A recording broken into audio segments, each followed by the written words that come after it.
Hello everyone, Reginald Scott here. Welcome to the video. Great to see you all again, and I hope you're doing well. Now, today's video is on the subject of what to do with your equipment after the ride.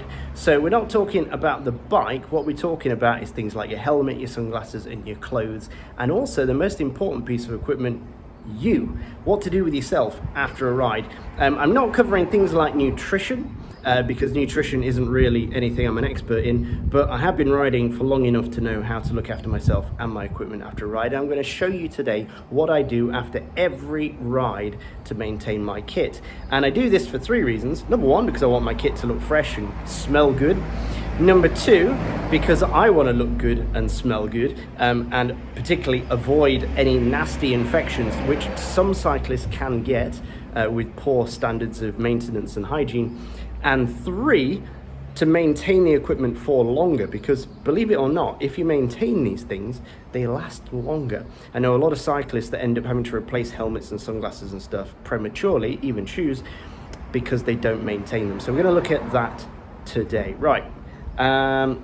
If you could do me a massive favor as well on this video, please don't forget to like, subscribe, hit that notification bell, share with a friend, and dare I say, comment below.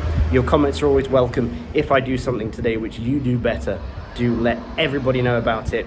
With our collective hive mind, we know everything, so do pop it in the comments below. Right, let's get going and check out what I do with my kit after every ride. Okay, as for the other equipment, for example, like your bottles after the ride, what I always do is I open the bottles up, empty out the contents into a sink, and then I wash and clean the bottles. Usually I just use a little bit of washing up liquid or dish soap, squirt a bit of that in there, put some water in, and then these baby bottle brushes you can buy are absolutely fantastic for cleaning out your bottles. You don't have to buy like cycling specific ones. The baby brush ones are often only like $1 from cheapo stores, and they work just exactly the same as the more expensive branded bottle washing sponges. These are the most easy and convenient way to wash your bottles, so I usually do that after each ride. So just stick your brush in there, in the soap, give it a good scrub. Do this after every ride. Don't you leave your bottles lying around with contents in them, especially if it's like a sugary liquid, for example, because it's going to congeal in there and be really nasty later on. As for the nipples or the valves on these kind of bottles, I don't always wash them out completely after every ride. Usually I just do this, rinse them with a bit of soap, get that soap in there, and then wash them out. But periodically, like every month or so, or a couple of months, I'll get a bucket of hot water or a bowl of hot water, put the cap inside the hot water. The valve will soften enough for you to be able to pull the valve actually free of the cap, and then you can get in there with a toothbrush or something or another sponge and just clean off any of the dirt that might have collected inside the valve. But after every ride, I don't do that because it's just too much time-consuming activity. This is all I do, just soap it up, wash it, rinse it, and leave it to dry on the draining board.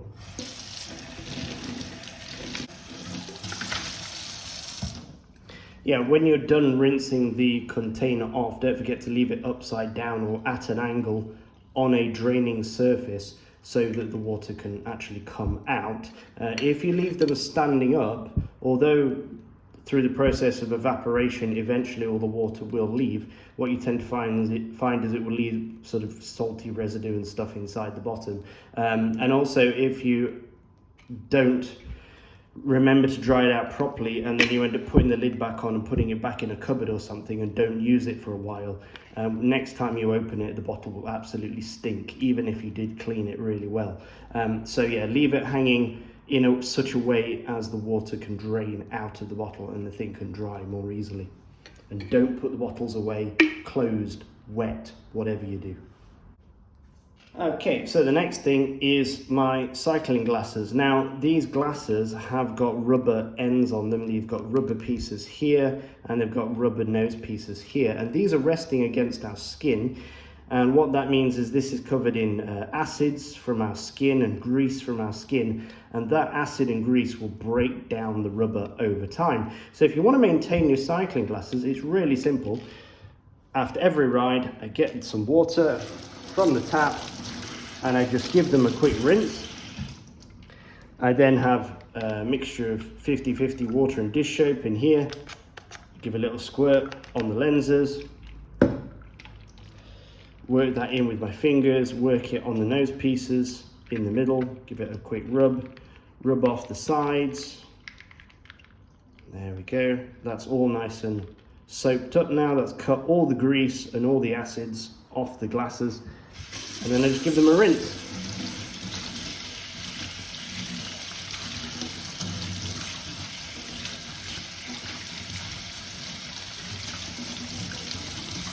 Now, if you're worried about using dish soap on your glasses, that it's going to damage the hydrophobic quality of your glasses, I've had these ones for years and it hasn't affected the hydrophobic qualities. They still bead, the water still beads upon them nicely.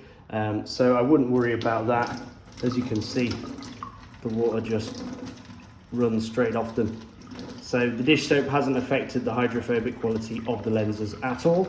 And as I say, I've had these for years. And as you can see, everything looks absolutely fine. Nothing is deteriorating. Once you've done that, you can shake them off and leave them to dry. Before your next ride, you may have to use a little microfiber cloth and just polish the lens, because the water that's left on the lenses is going to leave a few little water spots. But they're very easily removed with the microfiber cloth that usually comes with your cycling glasses. So before the next ride, quick wipe down with microfiber cloth and off you go.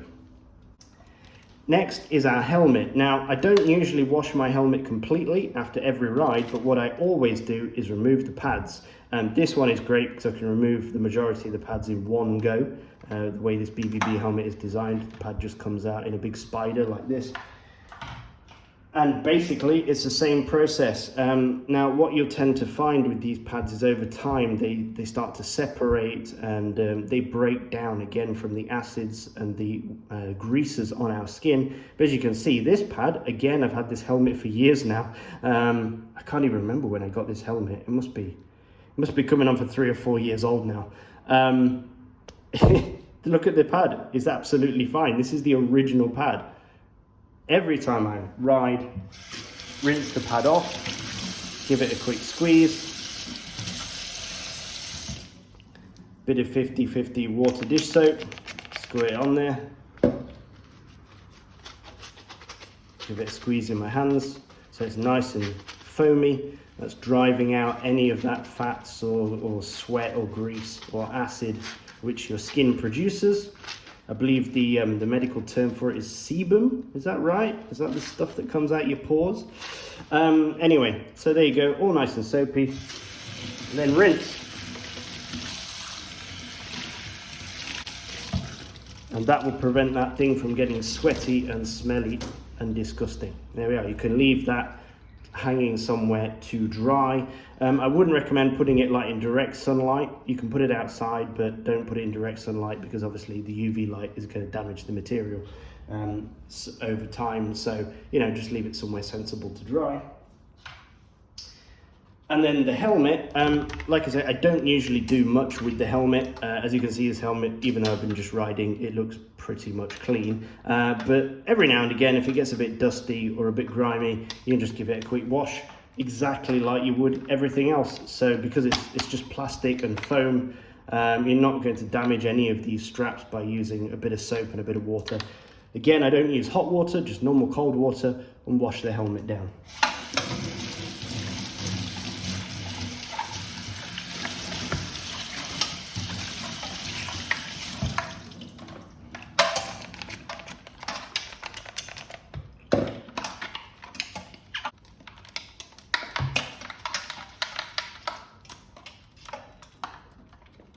Make sure you get the straps because the straps are going to soak up a lot of your sweat as well.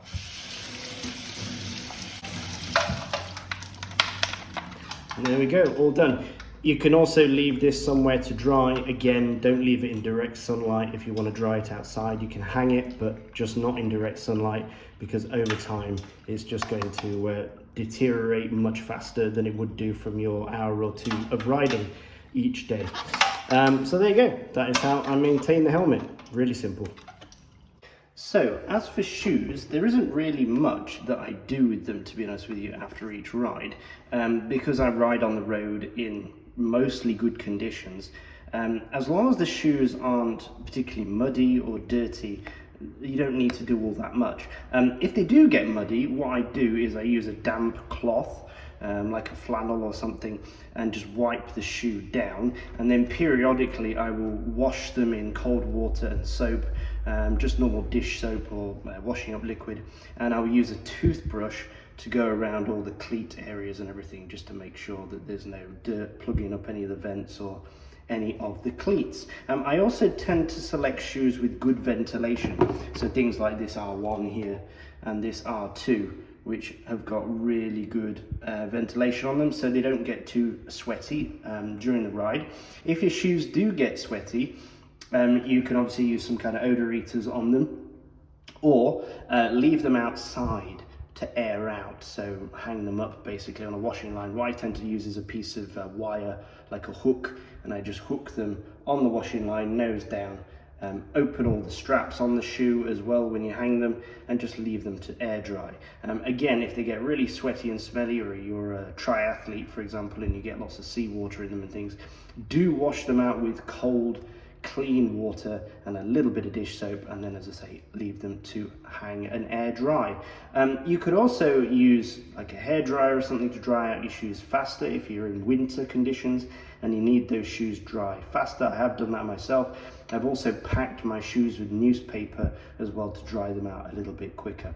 But if you buy vented shoes like this, they do dry very quickly. So not really that much to do with shoes. Occasional washes and cleans when they get muddy, if they get muddy, and just don't leave them damp or sweaty. For example, don't put them back inside a shoebox like this when you've just been riding, because they will just get too humid in there and things will start to grow. So there you go. That is my advice. Leave them out in the open just to cool and dry off. Okay, so the next thing is I come to the bathroom and the shower area, and I'm going to wash myself and I'm going to wash my kit basically at the same time. So what I do is I get a plastic bucket like this and I put all my clothes inside the bucket. The only thing I don't put in here is my socks. My socks just go in my normal linen basket and get washed with my other clothes. With the gloves, if they've got Velcro straps on them, make sure to close the Velcro straps so they don't snag on any of the other clothes in the bucket. So, if the clothes are not particularly dirty, like for example, again, I'm a road rider and I'm riding usually in fairly good weather, so I don't get particularly muddy or anything like that. But say for example, this is my jersey here and it's white. Say my jersey does get muddy and I've got like loads of mud spots up my back. What I will do is I will damp down the jersey first.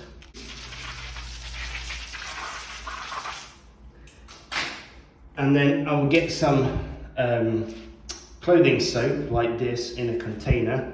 But say I've got a load of mud spots on the back of my jersey, I rode through a dirty puddle, I can just sprinkle the soap on the jersey, and then I can do a hand wash in the bath or in the bottom of the shower.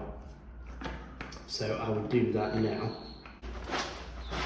Basically just squeeze the soap through the jersey like this. You could use one of those washboards that you can buy for hand washing if you really want, but I don't bother, I just do it like this. I find that normal clothing soap on a jersey like this is more than enough to remove any kind of road dirt or mud that might be stuck onto the jersey.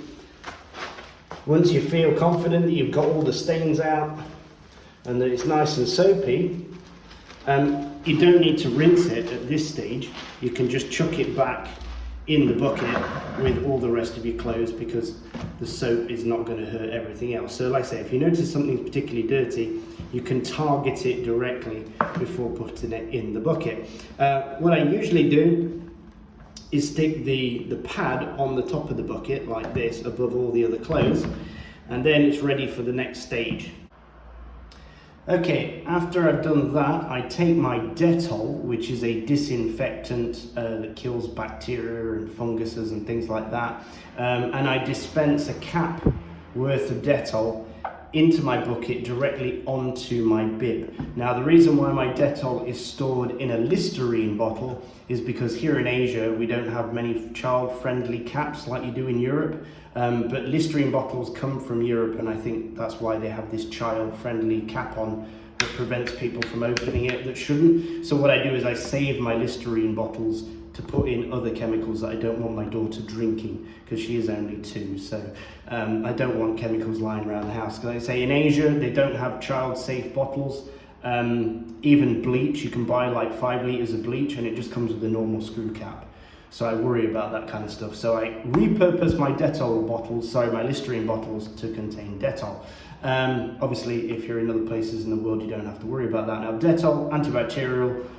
You can use other antibacterials if you don't have Dettol available, but this is the one I use. Like I say, I take a cap full of Dettol and I chuck it directly onto my bib, right onto the pad, and then I start filling the bucket up with water, and as you can see, the Dettol is infused in the water now, so that's basically permeating through all of the kit. I would have shown you the process of me pouring the Dettol on, but for some reason the camera didn't record. But basically that's all I've done. A little bit of Dettol right onto the pad, which is going to be the most bacteria-ridden part of your kit, and then you soak it in there with a bit of water. I'm going to add some more water now. I'm going to come up about nearly half the bucket, basically, with water.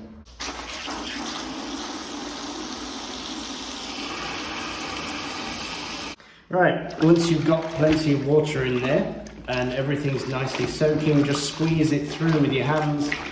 Get that antibacterial into all the nooks and crannies of your kit. Give it a good spin in the bucket. And now, I usually push the pad down to the bottom. There we are. So after you've done that, you can leave this to soak in there in the Dettol water while you take your shower. For me, I use the Dettol antibacterial body wash. So that's what I will use now, and I'll wash myself down and do all my, looking after myself basically while that is soaking there. Now, another thing is, in a very hot climate like here in Brunei, it's 38 degrees outside right now, Celsius, which I have no idea what that is in Fahrenheit. Maybe 1,000.5 minus 1,000.5 Fahrenheit or something. And so the climate is incredibly sweaty. And traditionally people used to use things like a talcum powder to keep things dry, especially between your legs basically. But the problem with talcum powder is it contains asbestos in the talcum, so it can give you cancer.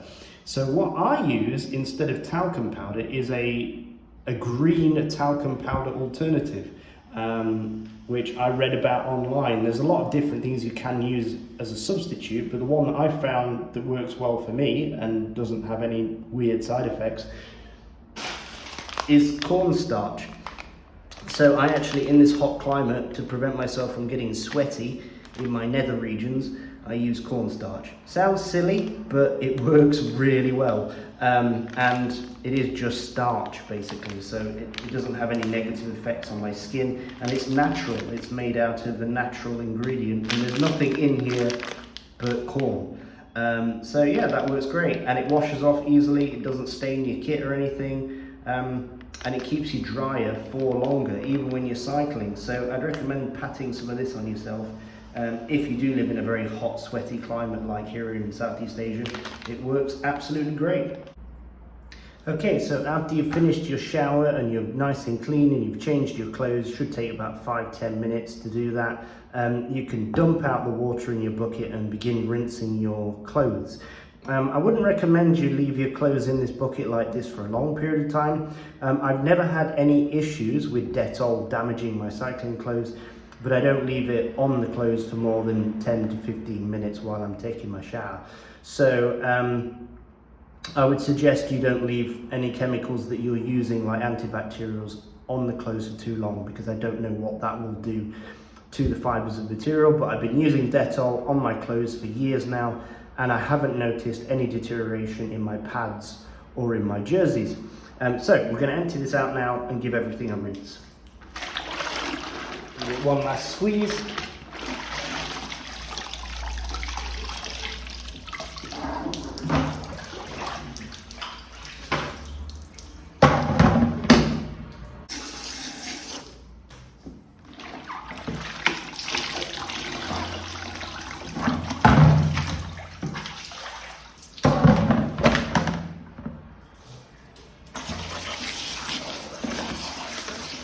I usually give everything 2 rinses minimum,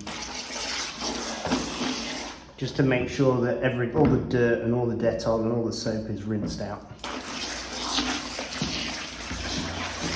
You'll know that it's clean because the water will obviously look clean and you won't have anything floating in it, or you won't have any discoloration of the water. If the water still looks discolored, then rinse it again.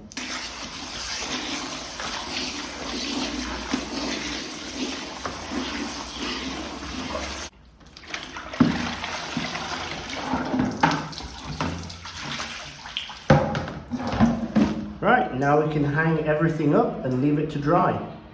So when removing your clothing from the bucket, don't forget, after you've rinsed everything out, to give everything a really good squeeze. These pads are going to retain a lot of water. So the more you can squeeze everything out in your hands before you hang them up to dry, the better. Everything will dry much faster. What I like to do is put everything on 2 separate hangers. So I put my jersey on one hanger on its own, and then I put my shorts, my bibs, on a different hanger, and I hang my hat off one side, my gloves off the other side, and my arm warmers in the middle. Obviously, if you've got more hangers, that's better. The more you can space things out, the better that is. And then I leave it in my drying room here next to an open window and let these things dry out. Now, the reason I don't hang these outside is because the sun in Southeast Asia is very hot. Lots of UV radiation, and UV radiation is obviously going to damage your cycling clothes like it damages everything. So I hang mine indoors. I would not recommend you hang your stuff outside unless you're in like Northern Hemisphere, where it's a lot less intense radiation. And I would also not recommend that you use anything like a tumble dryer, because if you use a tumble dryer, they are quite hot and they could potentially damage the material as well. Also, when they're in the tumble dryer or washing machine, they can snag on things and you can end up tearing the threads or pulling the threads out of your kit. So that's what I would personally avoid doing. So there you go. So leave everything to hang to dry. It's obviously going to vary how long it takes things to dry depending on where you are and your conditions, but do make sure everything is dry before you put your clothes back in a cupboard or anything like that. I have all my cycling kit on an open rack like this in my room, so nothing gets sealed away inside a cupboard, and because I use my cycling kit really regularly, I don't bother putting it away in my wardrobe. Everything's ready to go as I need it. 2 pieces of advice: when you get home, do try and get out of your cycling kit as soon as possible. Don't sit in sweaty shorts for long periods of time, because you're running the risk of giving yourself things like saddle sores and fungal infections. Saddle sores, whether you know it or not, are actually an infection of the skin. So if you do get a saddle sore, they can be really difficult to get rid of and very, very painful. I have only had one in my life when I unfortunately used the wrong type of saddle for too long and ended up getting a little tear in my skin, and I ended up getting this really painful saddle sore. So I try to avoid that like the plague now. So yeah, don't sit in your kit for too long. Get out your kit, get washed as soon as you can. And the second thing is, if you are doing long rides, do prep first. So me personally, I use a Vaseline type cream infused with aloe vera, and I just put that on my bum before I go for a really long ride. So if I'm doing like a 200 or more kilometers, then I will put some Vaseline on my bum, and that will act as a bit of a barrier and prevent any abrasions or any skin damage while I'm riding for long periods of time. I find that it works really well. It also works well if you're doing a very intense effort, like in a race or something. I usually put a little bit of Vaseline on my posterior, and that, as I say, helps prevent any skin damage and prevents anything from giving you an infection. So there you go. That is how I look after my kit after every ride. Now, if you're riding very regularly, you will need more than one set of kit. Me personally, I've got about 4 sets of kit, and I cycle through them during the week, literally. So while this one is drying, I've got another 3 or 2 on the go that I can use to ride in, and then by the time I've washed that one out and hung it up the next day, this one is ready to be put back in rotation. So I'm never using wet kit, and I'm basically keeping the cycle going to make sure everything is clean, as fresh as possible. There you go. So if you have any comments or you know how to do anything better, then do let me know in the comments below. Thank you for watching, and as always folks, when you're out riding, whatever you're riding, do stay safe, and I shall see you in the next video. Bye bye.